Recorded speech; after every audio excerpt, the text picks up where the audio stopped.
up, flower fans? I'm Black Pepper, and I'm Buttershy, or Butterfly, either one.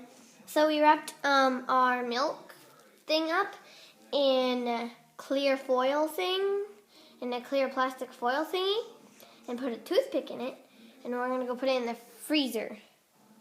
So, yeah. Follow me.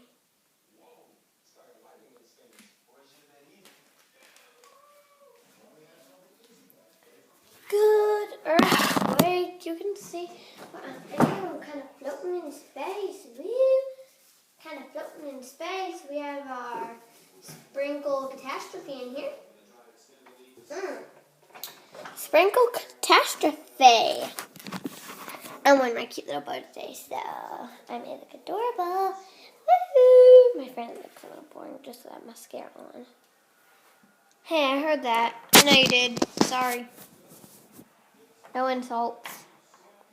Yeah, right. Our other stuff is really good.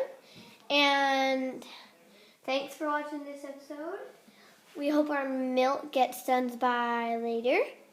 So, bye, flower fans.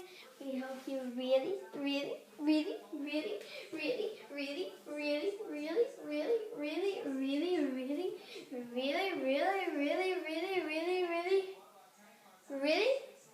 really, really, really love our videos. And we're going to show you how to make a milk ball later. Woohoo! But you cannot eat the milk ball. The milk ball is just to look cool and to play with. Well, this is the ball. This is a ball that I made. I bought this at Hobby Lobby. So bouncy and squishy. Okay, bye flower fans.